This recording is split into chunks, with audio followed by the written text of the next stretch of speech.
Moi, c'est Maïté Samuel-Leduc et voici Face cachée, une série de podcasts produite par Radio Gaspésie où j'ai le plaisir de rencontrer des Gaspésiens qui ont des métiers ou des passions qui sortent de l'ordinaire. Aujourd'hui, je vais embouteiller du gin à la distillerie Audoyeur dans le quartier industriel à Gaspé. Les distillateurs Michael Briand et Frédéric Jacques m'ont invité à les aider à verser le gin Radun dans sa super belle bouteille carrée. Michael Briand, copropriétaire. Frédéric Jacques, copropriétaire. On produit un gin qui s'appelle Radun. C'est un gin aux champignons forestiers, tout cueilli à la main par Gérard Mator de Gaspésie Sauvage. Ben nous, la façon qu'on a approché ça, Mike avait l'idée du champignon, évidemment, ce qui était vraiment novateur. Puis on a travaillé simplement comme dans un labo, là, dans le sens qu'on a pris tous les champignons disponibles en Gaspésie, qui étaient cueillis à la main. Puis on est allé avec le même protocole, puis on a essayé d'extraire des goûts en cuve ou en macération ou en distillation. En premier, c'était macération, c'était vraiment trop spécial là, comme goût. Là. En tout cas, moi j'avais la perception que ça n'aurait pas plu. Là. Puis finalement, tu sais, plus on allait vers la distillation fine, c'est-à-dire de le mettre dans le panier d'aromates, puis c'est juste les vapeurs qui vont aller chercher les choses qui nous intéressaient, les goûts.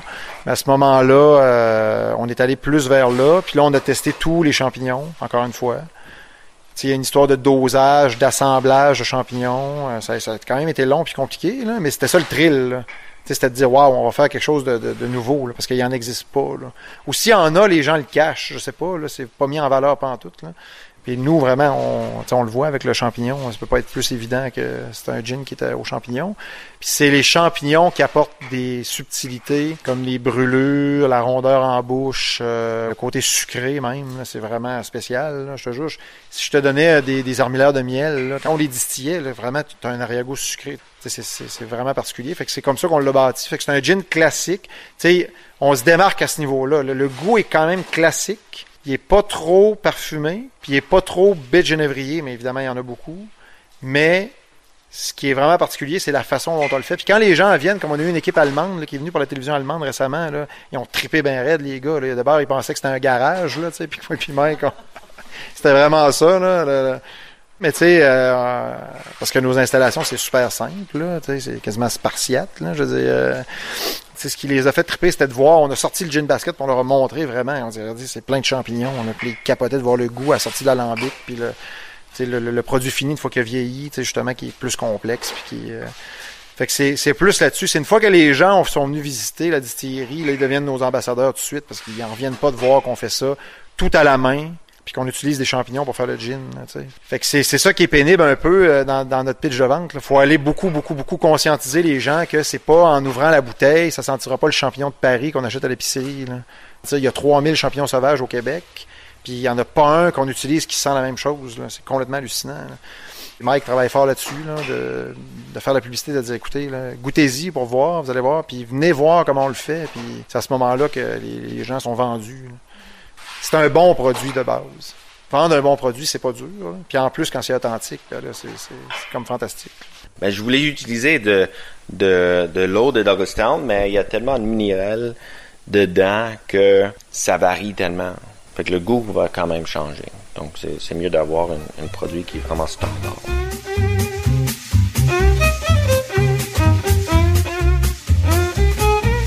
On est seulement deux, mais de temps en temps, on a une personne ou deux qui nous aide dans l'embouteillage, on va dire. Puis, ça dépend des commandes. Si la SAQ a besoin d'une commande vraiment vite, ben là, on demande plus de monde de venir. Mais normalement, c'est juste Frédéric et moi. Puis Fred fait la partie distillation, côté produit, qualité du produit. Moi, je fais vraiment l'emballage, le côté emballage, de laver les bouteilles, remplir les bouteilles, mettre ça dans les boîtes. Mais c'est vraiment une tâche à deux. Là. Oui, et marketing. On n'a pas de marketing. Zéro. On dirait que Frédéric est pas d'accord. Bon, premièrement, j'aimerais ça, peut-être, Frédéric, que tu me décrives un peu qu'est-ce que ça a l'air pour les auditeurs. Ben, effectivement, sur les photos, on voit pas toujours. Là, c'est divisé en deux, carrément. Fait que la partie production, où on a un rideau industriel qui est inifuge, qui permet de contenir la partie production, l'embouteillage, pour pas qu'il y ait de poussière ou de trucs qui se ramassent dans nos bouteilles. Il y a la partie production plus, proprement parler, la distillation, où on va vraiment créer le produit. Ensuite de ça, on l'entrepose une semaine avant qu'il soit dilué. On le dilue, puis ensuite, on va l'embouteiller. De l'autre côté, l'entrepôt, ben là, on a une partie entrepôt d'assises où est-ce qu'on va mettre les bouteilles qui sont destinées à aller à la SAQ. Puis le reste, ben c'est là où on met tous les trucs. Là. Tu vois, en haut, on a l'ensemble de nos champignons pour une partie de l'année, parce qu'évidemment, le champignon, l'hiver, ça pose bien mal. Fait qu'on a emmagasiné beaucoup de stock. Là. Il y a quasiment au-dessus de 20 000 $ de champignons juste en haut, là, pour être capable de produire toute l'année avec ça. On a des barils aussi qu'on a achetés nouvellement là, pour faire d'autres tests là, avec notre whisky blanc, le Saint-Pierre. Une petite partie administration, bureau, accueil. Ouais, en avant. Ben, éventuellement, ça va plus être un truc de dégustation. Là. On a comme mis une pause là, sur les travaux là, parce qu'on ne sait pas si on va pouvoir vendre à la propriété. Si on peut à partir de l'année prochaine, ben là, effectivement, on va peut-être engager quelqu'un ou mettre ça plus beau, là, finalement, un petit lounge là, ou un truc de dégustation. Ouais. Puis là, donc, vous produisez le gin Radun. On a lu dans les médias qu'il y avait peut-être un autre produit qui s'en venait. C'est quoi la suite après le gin Radun? C'est de faire une whisky ou une moonshine. C'est une whisky pas vieillie, en fait, là. Il va s'appeler du Saint-Pierre. Ça correspond à l'histoire de notre région. Je vais laisser Fred parler de ça parce que je sais que il explique vraiment bien. Mais là, parce qu'on a l'ingénieur qui parle, puis là, on a le docteur en chimie, c'est ça, le chimiste? Non, mais ça... mais honnêtement, non, c'est plus on essaie d'avoir des noms, tu sais, plutôt que de l'avoir appelé rouge, bleu, mauve, là, tu sais, on essaie d'avoir des noms culturels qui vont avec les valeurs d'entreprise, qui sont de faire rayonner la Gaspésie, tu sais, puis sur toutes ses facettes. Puis une des facettes qu'on a choisies, ben c'est ça, Radun, tu sais, ça mettait en valeur le lieu qui était historiquement un endroit où les gens, bon, c'était le party, tu sais, c'était une place où même apparemment, il y avait des gens qui avaient des alambics, qui produisaient de l'alcool, de la bagasse, des trucs comme ça. Fait que ça nous a fait triper le nom, tu sais, puis c'est quand on voit la déformation d'où ça vient, au ras des dunes, parce qu'il y a plein de petites dunes là-bas, tu sais, le nom, c'est un des amis de Mike qui avait pensé à ça, puis on a trouvé ça génial, tu sais. Fait que ça met comme un secteur de la Gaspésie en valeur. Ça permet de promouvoir quelque chose de culturel, là. Puis c'est un peu la même chose avec le Saint-Pierre, dans le fond. Les vieux nous racontent, là, moi, il y a une personne âgée qui m'a mentionné que son grand-père était un petit peu impliqué là-dedans, là, dans le sens que lui, des fois, il recevait des canisses de Saint-Pierre, là, vraiment. Là. C'était vraiment des cannes de métal où il y avait de l'alcool 95%. Puis les gens, quand ils traversaient en bateau, la ligne imaginaire qui sépare la côte nord de Cap-Chat, là, environ, là, bon, ben, quand ils traversaient cette ligne-là, ils étaient rendus en eau internationale. Donc, il pouvait faire ce qu'il voulait avec la cargaison. Fait que souvent, il en déchargeait dans l'eau. Puis évidemment, l'alcool est plus léger que l'eau, dans une canisse en plus. Fait que ça flottait sur l'eau. Fait que là, les gens allaient en barque ou en speedboat ou en barge. Là, puis là, ils allaient ramasser ces canisses-là. Puis là, ils en faisaient de la contrebande. Fait qu'il y avait tout un système organisé comme ça. Puis souvent, les bateaux étaient destinés à Saint-Pierre et Miquelon. Mais là, les gens ont appelé ça du Miquelon ou du Saint-Pierre. Il y avait toutes sortes de surnoms. Mais Saint-Pierre, c'est celui qu'on trouvait le plus cool, là. Puis ça va être justement un whisky blanc, là, un whisky pas vieilli, comme ce qui se vendait en 1920. Là. Ben, grosso modo, tu sais, le whisky, il faut savoir, c'est une bière que tu distilles. On produit tellement de bières au Québec, c'est comme naturel d'aller vers le whisky. Là. On n'est pas le seul à le penser. Il y a plein de microdistilleries qui se lancent là-dedans. N'importe quelle bière? C'est là la beauté de la chose. Il y a tellement de sortes de bières maintenant, ça a tellement explosé que là, bon, pourquoi pas prendre une sour, une session, là, tu distilles ça, qu'est-ce que ça va donner? Une stout, c'est un peu là, on va élaborer une bière, mais évidemment, t'as pas la... Attends un peu, tu t'as dit vous allez élaborer une bière.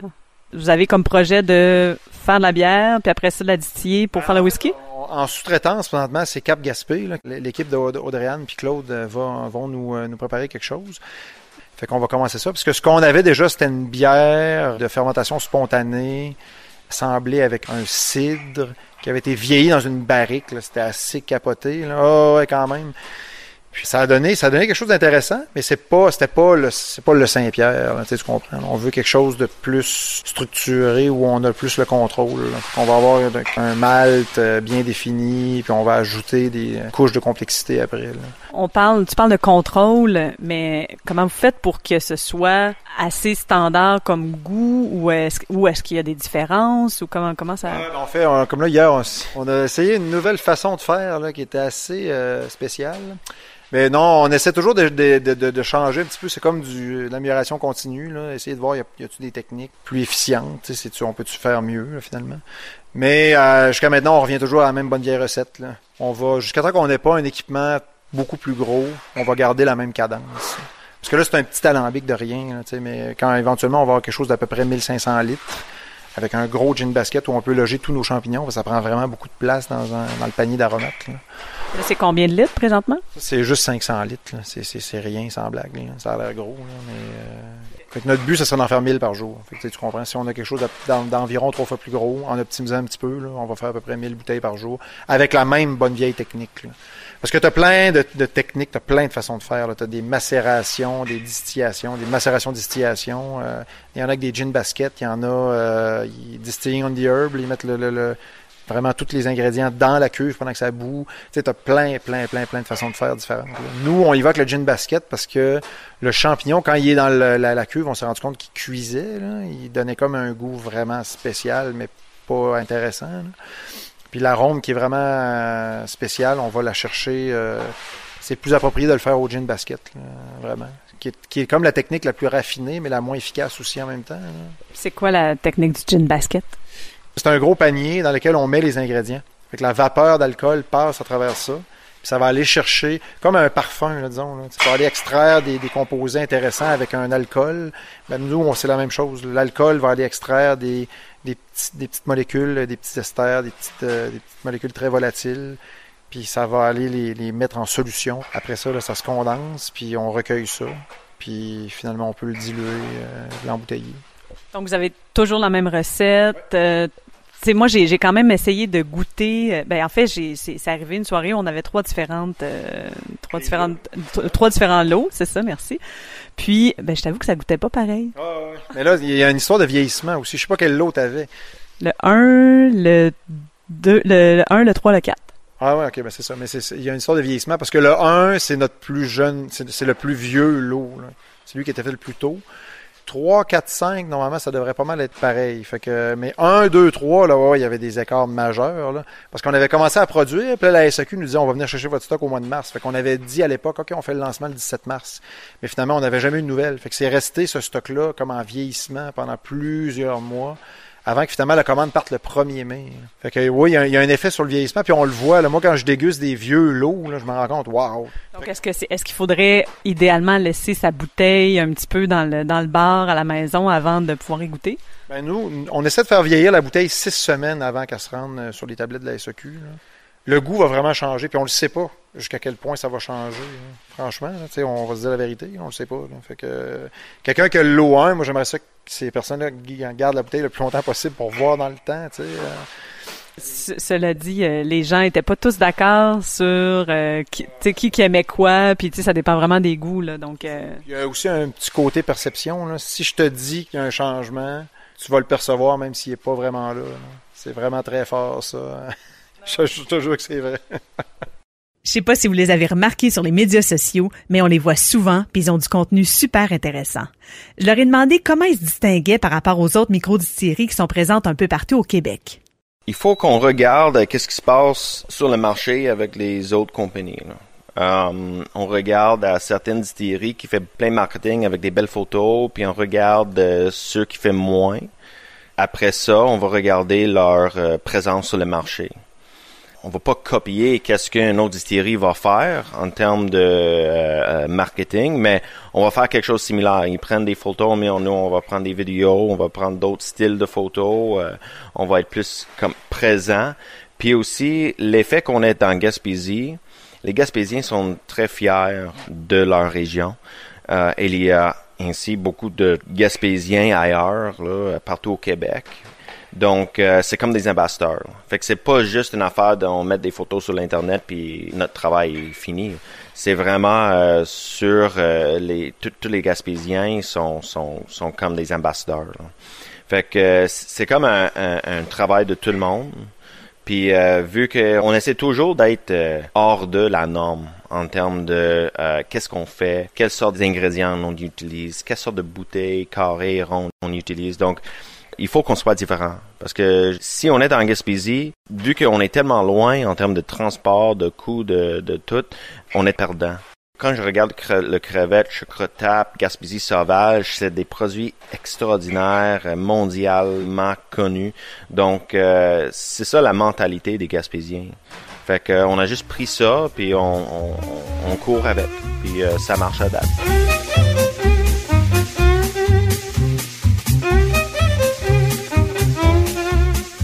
Les gars m'expliquaient que pour 1000 bouteilles, ça prend 4 jours de la distillation à l'embouteillage, mais qu'il faut compter 1 mois avant que le gin Radun soit sur les tablettes. Ça fait même pas 1 an qu'ils ont commencé leur production, puis ils sont déjà dans le top 4 des gins au Québec en termes de croissance. Mais comme ils disent, ça prend beaucoup de jus de bras pour arriver à produire tout ça. On est en train de mettre le gin dans les bouteilles. Donc, on reçoit les bouteilles d'une compagnie qui vient, c'est une compagnie italienne. Ils livrent nos bouteilles dans les boîtes de carton comme ça. On les vide, on les lave. Ça, c'est notre embouteilleuse, là. C'est une cuve, donc, qui reçoit le gin par gravité. Donc, simplement, au bas de la cuve, il va y avoir un adaptateur sur lequel on a mis un tuyau. Le tuyau, lui, va jusqu'au réservoir de gin, qui est situé en hauteur. Donc, par gravité, on veut pas de pompe, là, le moins d'entretien possible, de problèmes électriques, de tout ce qu'on veut. Tu sais, la pompe brise, tu peux pas embouteiller, on voulait pas ça, là, fait que le plus simple possible.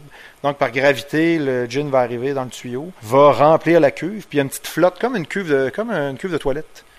Carrément, là. Il y a carrément une flotte qui va lever dans les airs, ça va boucher le trou par où le gin pénètre. Puis à ce moment-là, quand on va, il y a 4 pistons. Quand on va prendre une bouteille, on va l'insérer à l'intérieur du piston. Ben là, ça va libérer le gin qui va descendre encore une fois par gravité. Puis quand le piston sent que la bouteille est pleine, ben là, ça remonte puis ça bloque. T'sais, le remplissage va se faire à 750 ml exactement, parce qu'on l'a ajusté comme ça. 4 bouteilles à la fois. 4 bouteilles à la fois, ouais. Il n'y a pas vraiment rien d'automatisé, à ce que je peux voir. Absolument rien d'automatisé. C'est 100% du jus de bras, là. Ah ouais, écoute, là. Alors, c'est fou, là. Les gens qui viennent ici, ils hallucinent, là. Ils se disent, ça se peut pas, là. On embouteille, Mike a étiqueté, je sais pas combien, on est rendu à combien? 50 000 étiquettes, à peu près, là. Qui a collé, là. Tu sais, c'est pas rien, là. Ça fait de l'étiquette. Parce que là, il y a 2 étiquettes. Une avec le beau logo de champignons. On avait une sur le dessus de la capsule avant de se faire des capsules custom. Là. Puis on avait une étiquette de l'eau. Maintenant, on l'écrit. Puis ça fait plus le fun aussi pour les gens. Là. Mais non, s'il y en a qui se plaignent que l'étiquette est croche, il y a des bulles, ben c'est ça. C'est parce que quand ça fait 45 000 qu'on pose, des fois ça arrive qu'on manque notre coup. Là. Fait que vous écrivez le numéro du lot sur chacune des bouteilles. Oui, exactement. À la main. Puis ça fait partie du charme. Oui, du charme. Puis contrôle de qualité aussi. Quand quelqu'un nous envoie une photo, on est capable de voir quel lot c'était. Ça nous donne comme une idée. Parce que comme chaque lot, c'est différent. Parce que nos ingrédients sont achetés 1 an en avance. Fait que ça va varier quand même le goût, là. C'est intéressant. Il y en a plus parfumé que d'autres. Donc, c'est vraiment fun de voir le lot. Mais aussi, c'est une affaire de contrôle de qualité parce que quand on est en train de écrire le numéro de lot, on peut se voir dans la bouteille. C'est les règles de la SAQ d'avoir nos bouteilles sans défaut. Ouais, il y a un standard qu'ils ont, mais on va utiliser ça. Donc, on garde quand même notre contrôle sur la qualité en écrivant le lot sur le côté. Fait que 2000 bouteilles par semaine, on est capable de faire. Mais tu sais, on veut avoir quand même une vie normale. Fait que ce qu'on fait, c'est comme 4 jours pour un lot. Tu sais, on est confortable. Des fois, ça arrive quelque chose que un ingrédient peut arriver dans la livraison, fait qu'on distille pas, fait qu'on fait juste embouteillage. Comme tu vois, aujourd'hui, l'alambic, ça marche pas parce qu'on a tout nettoyé aujourd'hui. Donc, on a perdu comme 1 jour, mais on n'est pas, c'est pas trop serré. On peut permettre des journées de repos, des journées de shutdown, on va dire, qu'on va faire des améliorations sur le plancher ou sur peu importe. Ils ont l'air tellement relax, puis ils réussissent à concilier jeune famille et nouvelle entreprise. On a un bon équilibre de vie, travail. On fait 40 heures par semaine, mais quand on est ici, comme tu vois, on travaille vraiment fort, mais pendant la fin de semaine, on se décroche complètement, puis on passe le temps avec notre famille. Au début, on a travaillé fort quand même. Non, c'est arrivé qu'on distillait jour et nuit, on embouteillait n'importe quand. Là. On oublie vite ça, comme une femme qui a accouché, là, elle veut avoir d'autres enfants rapidement, là, mais non, on a souffert. Là. Mais là, ça va bien parce que le setup est bon, ça roule bien. Puis Mike fait ça à temps plein maintenant. Toi, t'es ici combien d'heures semaine à peu près? On fait ça 40 heures semaine les deux. Là. Mais non, on a travaillé fort au début. Là. C'est pas. Non, on oublie ça, là, mais non, je m'excuse. Là. Ça a commencé à se calmer au mois de juillet à peu près. Là. Mais de l'année dernière, quand on a commencé à vouloir avoir le permis, du 1er juin jusqu'au 1er juin, pendant un an complet, on a travaillé comme des fous. Là. Le soir, les fins de semaine. Les enfants couchés. Fait qu'à 9h, on était ici. Puis on partait à 2h le matin. Oui, parce que là, si tu dis que ça a diminué à partir de juillet, c'est-tu parce que vous êtes mieux organisé ou c'est parce que les ventes ont diminué? Le Mike est là à temps plein, comme je te dis, puis on est mieux organisé. Là. Ouais, au début, tu cours partout. Tu as besoin d'un fournisseur de capsules, de bouchons. Les bouteilles, ça arrive pas. Ça arrive au compte-gouttes. Là, on a acheté un container de bouteilles. Là, fait que tu n'as plus de problème d'approvisionnement. C'est tous des détails, là, mais... Non, tu cours après ta queue, là, carrément. Là, c'est stable. Ce qu'on veut, par exemple, c'est augmenter la production parce qu'il y a encore des gens qui vont se plaindre qu'en dehors de la Gaspésie, c'est pas disponible. Mais là, on n'a pas le setup encore pour faire ce changement-là. Mais là, je recommence à me coucher tard là, pour faire des soumissions. Puis qu'on ait un nouveau setup, là, c'est bon signe. Je leur ai demandé s'ils pouvaient se tirer un salaire de tout ça. D'après leur réponse, je pense qu'ils sont super bien entourés. C'est tellement drôle que tu parles de ça, parce que moi et Fred, on parlait de ça justement quand t'es rentré, là. Puis, on n'a pas de salaire. C'est pour ça, c'est difficile. Ça aurait été beaucoup plus difficile si ma femme avait pas un bon job, puis la femme de Frédéric non plus. On est vraiment supporté par nos femmes. C'est vrai. Moralement, financièrement, tout, là. C'était Michael Briand et Frédéric Jacques de la distillerie Audoyeur. Merci d'avoir été à l'écoute de Face Cachée, une série produite par Radio Gaspésie. Au montage, Alex Pelletier, à la réalisation et à l'animation, Maïté Samuel-Leduc. Vous pouvez suivre la série Face Cachée en ligne à radiogaspésie.ca.